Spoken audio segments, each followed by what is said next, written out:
Hey guys, I wanted to tell you why I am super excited about life right now. I just have some amazing friends, and I am really happy with what I do. I get to change lives for a living, and there has been no greater joy than sharing with others what God has shared with you. And today I want to talk about decision making, because this is something that so many people struggle with. You know, God has given us the faculty of our will, that we can actually choose life. We can't change our circumstances, but we can choose our reactions. So often we look at obstacles and then we start feeling like, oh no, these obstacles are impossibilities. We look at our circumstances and we think, because I don't have, I can't go out and do, or because of the people I'm around, therefore I can't obey, or I can't move forward with what God has called me to do. And we look at all these so-called limitations, and we think that because of these circumstances, we are unable to go forward. But I'll tell you what, anyone who has ever accomplished anything worthwhile in life, it was at adverse circumstances. These obstacles can be stepping stones. Instead of letting circumstances shape the man, we need to use circumstances as instruments to work. And anybody can make the decision to give our hearts to Christ. Anybody can make the decision to surrender our will, to overcome, to ask for divine strength, to overcome whatever the obstacle is. Obstacles are not impossibilities. We need to understand that. I was really happy today because right now it's raining outside. So you see, we're going on a speaking tour throughout Tennessee, Alabama, Georgia, Arkansas, and some other places. And we're driving in the medical missionary van, and the brakes start messing up, and they're not working very well. So we're thinking, oh man, we're in the middle of nowhere. We don't know the mechanics out here. Sometimes that can be a little expensive. What do we do? So we're thinking, well, maybe I want to get a budget mechanic. And we looked something up, and I'm going to Brown's Mechanic because it got a lot of reviews. On our way, we were also considering maybe we should go to a brake specialist. And we're like, nah, let's just go to this mechanic. And on our drive over, we see this place called Budget Brakes. And we're like, wow, they specialize, and they even have the word budget in there. So we pull over, we check it out, and as we go inside, lo and behold, they have the blue children's story in there. So we can tell that one of our co-porters went there and sold them one of our children's story books, and perhaps maybe the owner's a mechanic.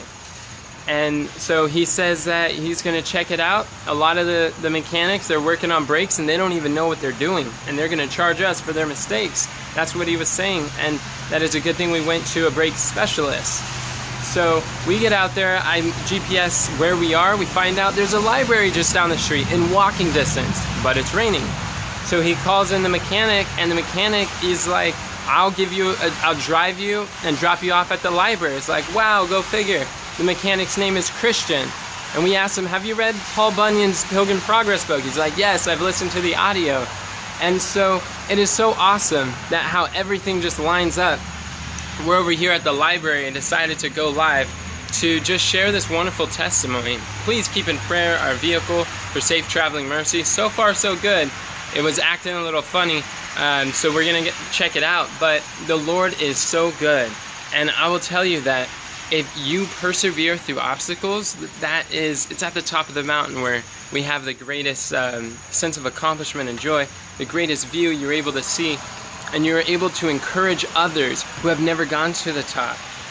You can look at your circumstances and you can see, because of the adverse situation, because of the trials you go through, they don't have to destroy you, to discourage you, to prevent you. You can look at the trials as opportunities for the Lord to work. Romans 8 says, if God is for us, who could be against us? If you know that you are doing what God has called you to do, then He is going to empower you to do that very thing. And the more unfavorable the circumstances, the greater the testimony you have. You'll be able to relate to people who are in a similar situation. And that is going to be such an encouragement to those around you. And I just want to encourage you to stay the course. Don't give up. The only way you fail is if you quit. And if you keep on keeping on, then people are going to see your steadfastness. They will be encouraged, and they'll be inspired to do something different with their life. Because insanity is doing the same things over and over again and expecting different results. If you're tired of where you are now, then change something. When are you going to decide to do something different? To step out, to take risks, and ask yourself, what if? What if this is the answer? What if I can actually have the different circumstances in life? I could live the life that God has called me to live, and step out in faith and trust that the Lord is going to provide. And I just want to close with this thought.